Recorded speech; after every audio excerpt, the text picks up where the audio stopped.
Before the fame, they were just another wild band tearing up Los Angeles clubs. But one unexpected riff changed everything. A spontaneous jam session gave birth to a love song that no one saw coming. It wasn't loud or aggressive, it was emotional, melodic, and unforgettable. That one track didn't just top charts, it rewrote their destiny. This is how Sweet Child O' Mine turned Guns N' Roses into rock royalty.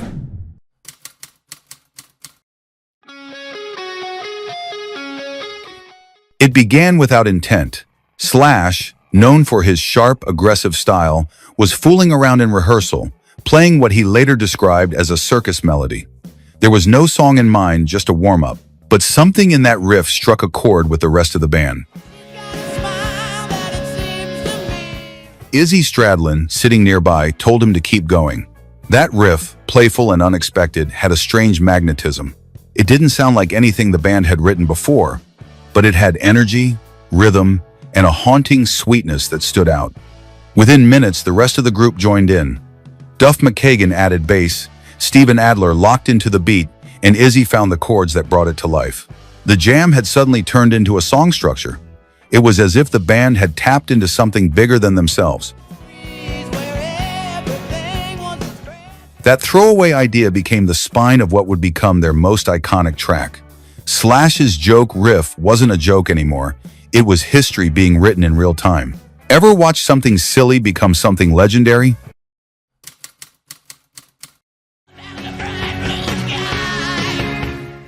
Izzy Stradlin knew the band's potential better than anyone. When he heard Slash playing that odd melodic line, he didn't laugh it off. He saw possibility in it, something worth building around. He told Slash to keep playing it over and over. Stradlin began layering chords behind it, forming a harmonic foundation. What started as a scattered noodle became a song in motion. Izzy's instinct turned a riff into structure, guiding the jam session with precision. He often served as the glue in the group, and this moment proved it. While others might have brushed off the melody, Izzy saw emotion in it. It wasn't aggressive or dark, it was vulnerable. He understood the contrast it offered within their raw sound, and how that could become their breakthrough. His vision helped anchor the energy of the track. Stradlin's early support for the riff was the reason it lived past that rehearsal. Without his reaction, Sweet Child O' Mine might never have existed.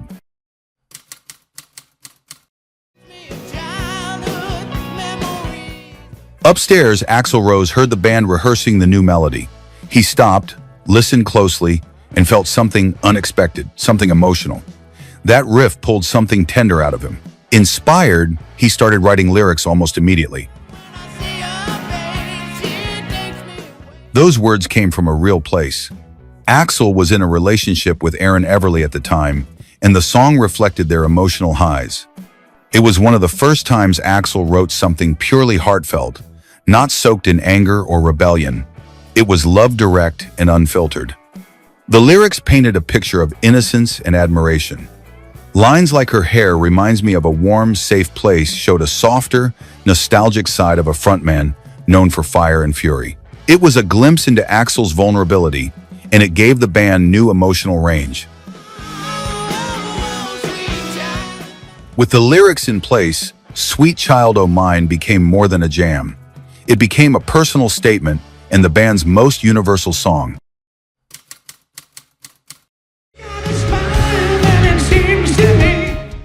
Unlike most tracks built slowly over time, this one came together in a single burst. In just one rehearsal, Sweet Child O' Mine transformed from a riff into a complete song. The band played off one another instinctively, no overthinking involved. Every section seemed to fall into place.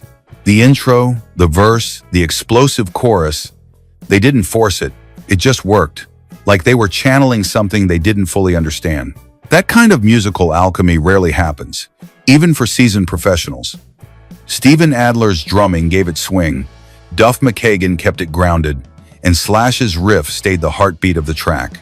Axl layered the vocals over it in later sessions, but the soul of the song was born that day. The room vibrated with something electric. It wasn't just another Guns N' Roses song, it felt like a moment. And in that jam, without pressure or plan, rock history unfolded.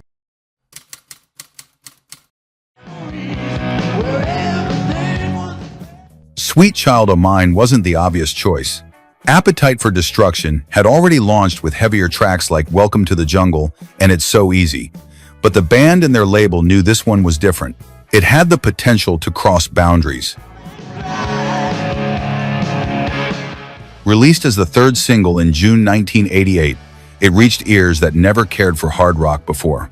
Radio stations embraced its melody, while MTV gave the music video constant airplay. Its clean tone and romantic lyrics made it feel personal and timeless. This decision marked a shift. Guns N' Roses, once seen as a reckless, dangerous bar band, now had a song that showed emotional complexity and songwriting depth. It helped expand their audience far beyond the rock scene. As the single climbed the charts, the band's world changed. Sweet Child O' Mine wasn't just another hit. It became the key that unlocked global superstardom.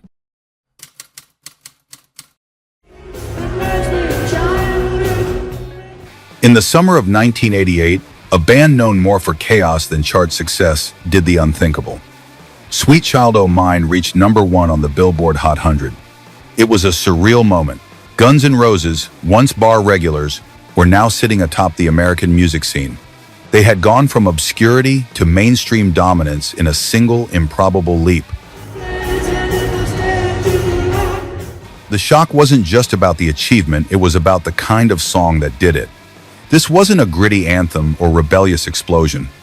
It was a love song, dripping with sincerity and built around a melodic guitar riff.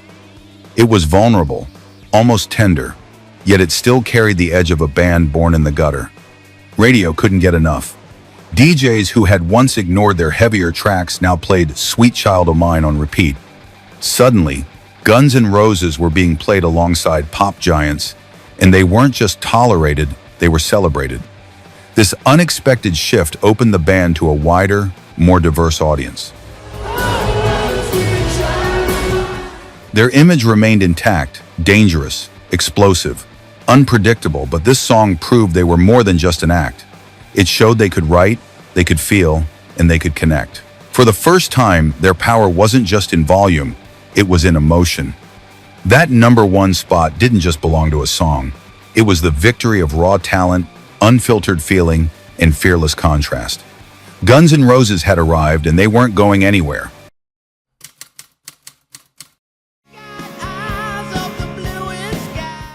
What makes the story even more extraordinary is that Sweet Child O' Mine remains their only #1 hit in the United States. Despite the success of tracks like Welcome to the Jungle and November Rain, none of them ever topped the charts. This was lightning in a bottle, one perfect moment that never repeated itself. It wasn't because the others weren't good enough. Many fans would argue those songs were deeper, more ambitious, even more essential. But Sweet Child O' Mine had that rare universal resonance. It crossed genres, age groups, and tastes something few rock songs ever manage. The uniqueness of its chart-topping success makes it almost mythical. It's the kind of song that refuses to fade, even decades later. It resurfaces in commercials, films, weddings, and tribute playlists. It became more than a single, it became part of collective memory. Even the band seemed surprised by how big it got. Slash once confessed he found the song too sappy, yet even he couldn't deny its impact. It opened doors they didn't even know existed, giving them access to stages and arenas that were once out of reach. This was the peak one they would never hit again in the same way. But maybe that's what made it so powerful. It happened once, perfectly, and left its mark forever.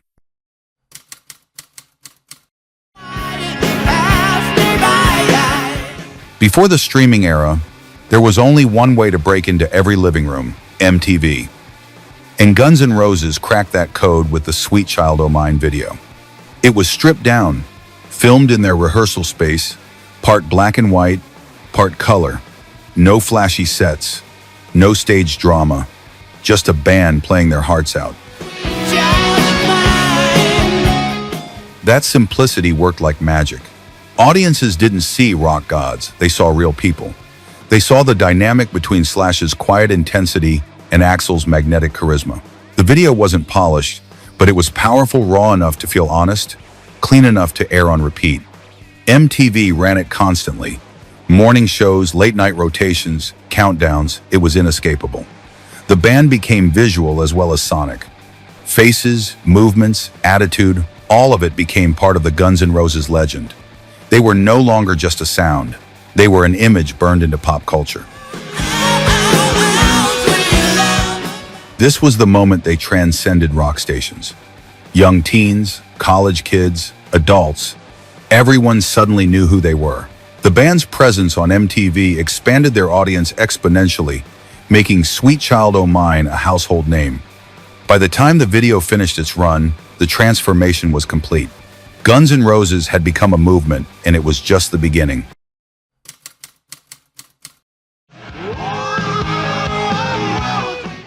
Before Sweet Child O' Mine, their debut album, Appetite for Destruction, had stalled commercially.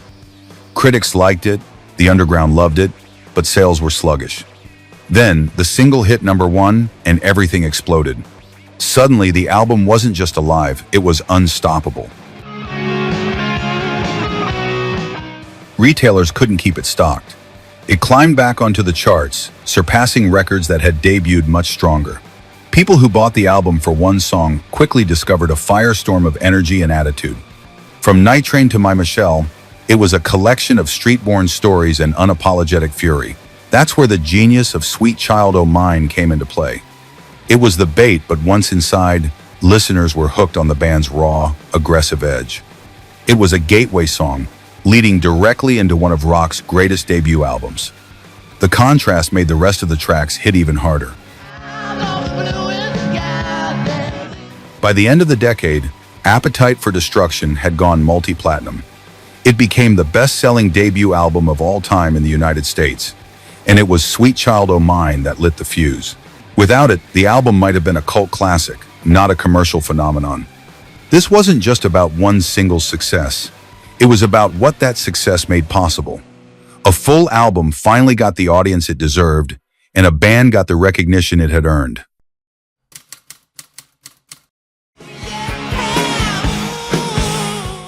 It's hard to overstate how quickly things changed. Just months before, Guns N' Roses were playing Sunset strip clubs, hustling for drink tickets. Then came Sweet Child O' Mine, and the world opened up. They weren't underground anymore. They were everywhere. Suddenly, they were sharing stages with giants, headlining festivals, playing to crowds in the tens of thousands. Tour buses replaced beat-up vans, and arenas replaced smoky bars. The pace was dizzying, but the band charged ahead, hungry to conquer more. Their look, their attitude, their music, it all became part of the cultural fabric of the late 80s. They were dangerous, sexy, unpredictable. Everything the era's polished pop acts were not, and people couldn't get enough of it. That single song didn't just elevate a band, it started a phenomenon. Sweet Child O' Mine gave them a spotlight, and the band made sure to own it completely. From that moment forward, they were no longer climbing. They were ruling. The path from bars to rock royalty was built on 5 minutes of melody and emotion, and Guns N' Roses walked it in. Leather, flames, and unforgettable sound. Every band dreams of that one song, the one that changes everything. For Guns N' Roses, Sweet Child O' Mine was that song. It wasn't planned, calculated, or polished. It was lightning in a bottle. A playful riff, a burst of inspiration, and suddenly, 5 kids from the streets of Los Angeles were on top of the world. If you love hearing the true stories behind rock's most iconic moments, don't forget to subscribe. There's a history behind every chord, a journey behind every lyric, and we'll keep bringing them straight to you, one unforgettable song at a time.